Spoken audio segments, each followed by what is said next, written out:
샬롬, 좋은 아침입니다. 2025년 11월 30일 매일 성경 순서에 따라서 우리는 오늘 느헤미야서 9장 23절에서부터 38절까지 말씀을 함께 묵상하고 기도하는 시간을 가지도록 하겠습니다. 오늘 말씀의 제목은 견고한 언약을 기억하라입니다. 앞서서 우리는 레위인의 기도를 계속해서 살펴보고 있는데 오늘 말씀의 전체적인 내용은 레위인의 이 기도가 이스라엘의 역사를 계속해서 다루고 있는 것을 볼 수 있습니다. 이제는 광야 시대 이후에 가나안에 정착하게 되고 사사 시대를 거쳐서 왕정 시대에 이르기까지 계속해서 이스라엘의 역사를 회고하는 이러한 기도 내용들이 나오게 됩니다. 하나님께서는 이스라엘 백성들에게 풍요로운 땅과 풍요를 허락하셨지만 이 백성들은 자신들의 안락한 삶 속에서 교만해지고 하나님의 말씀에 불순종하는 일들을 겪게 됩니다. 하나님은 반복적인 불순종에도 이스라엘을 긍휼히 여기시고 선지자들을 보내서 경고하셨으나 이 백성들은 선지자를 죽이는 등 그들이 악행을 멈추지 않고 계속해서 하나님 앞에 죄악을 저지르게 됩니다. 레위인들은 이 모든 징계와 환난이 하나님의 공의로부터 일어난 것임을 인정하고 현재 그들이 겪고 있는 고난, 그들의 어려움들이 조상들의 죄임을 자복하게 되는 이런 기도를 하게 됩니다. 백성들은 이 기도를 바탕으로 다시 한번 굳게 언약을 세우고 이것을 봉인하여서 다시는 죄를 짓지 않겠다. 다시는 이러한 죄들을 반복하지 않겠다라고 하는 거룩한 결단으로 이 회개 운동을 마무리하게 됩니다. 이제 오늘 우리 한 절 한 절 말씀을 살펴보면서 하나님께서 우리에게 주시는 그 성경의 진의를 같이 한번 보도록 하겠습니다. 먼저 첫 번째 단락에서 23절에서부터 25절 말씀을 보게 되면 이 풍요 속의 교만과 불순종을 확인해 볼 수 있습니다.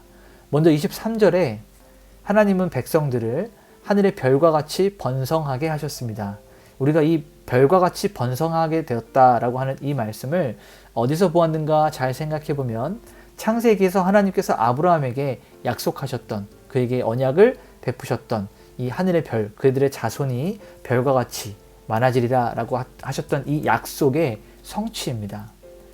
24절과 25절을 보게 되면 하나님께서는 그 백성들을 가나안 땅으로 인도하시고 견고한 성읍과 기름진 땅과 또 물건, 판 우물, 과목, 모든 풍요를 누리게 하십니다. 이 모든 것은 그들의 노력의 대가가 아니라 하나님의 무조건적인 은혜와 선물이었음을 강조하고 있는 부분이죠.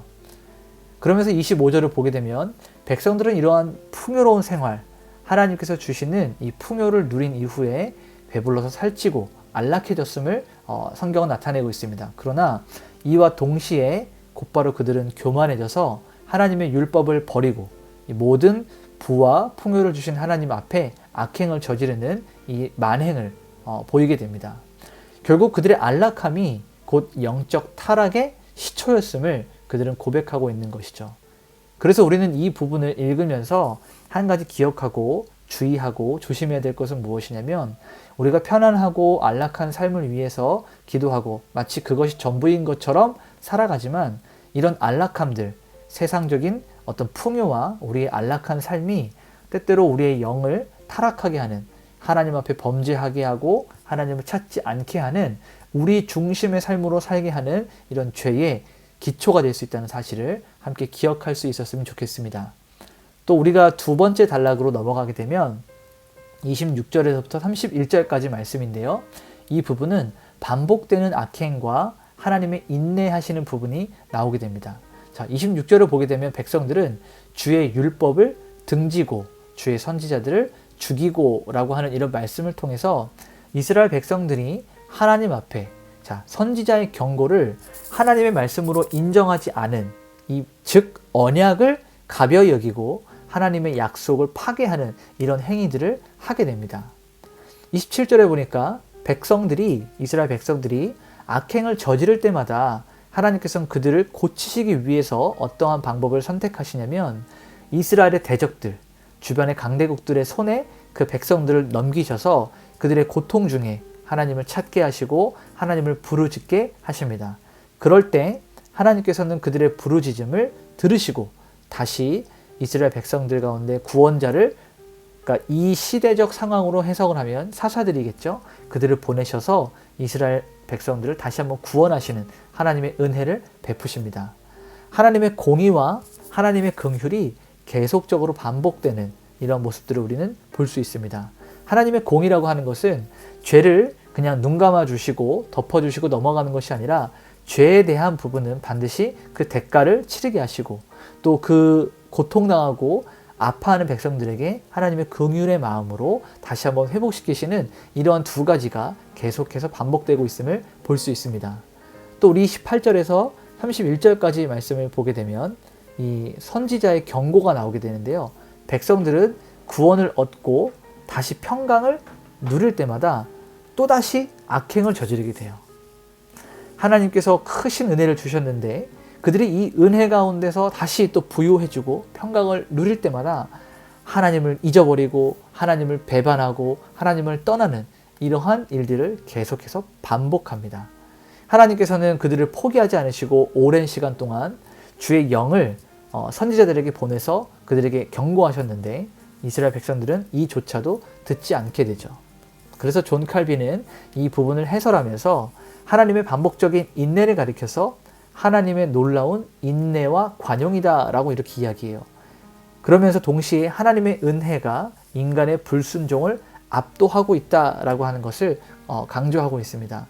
그렇죠. 우리의 불순종이 크고 우리의 죄악이 크고 우리의 잘못이 아무리 많아도 하나님의 은혜, 하나님의 사랑이 우리의 모든 죄악들보다 훨씬 더 크고 덮고도 남음을 우리는 기억해야 됩니다.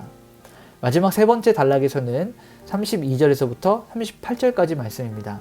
그들이 죄를 자복하고 하나님께 맺었던 이 언약을 스스로 갱신하려고 노력하는 모습들이 보이게 됩니다. 32절에 백성들은 현재의 그 고통, 현재의 환난이 조상들의 죄와 자신들의 죄 때문에 그렇게 된 것이다 라고 이 죄를 인정합니다. 그러나 우리가 당한 모든 일의 주는 공의로우시니 라고 하는 이 말을 고백하면서 하나님께서 우리에게 주셨던 그 심판과 하나님의 징계가 정당했고 의로웠다라고 다시 한번 고백을 하고 있는 부분입니다. 그러니까 우리가 어려운 일을 당할 때 하나님 나에게 왜 그러세요? 하나님은 너무하십니다 라고 말하기 이전에 내가 무엇을 잘못했고 이러한 대우를 받기에 합당한 그런 일들을 행했구나 라고 인식하고 자각하는 것이 훨씬 더 먼저 선제돼야 될 일들임을 기억해야 됩니다.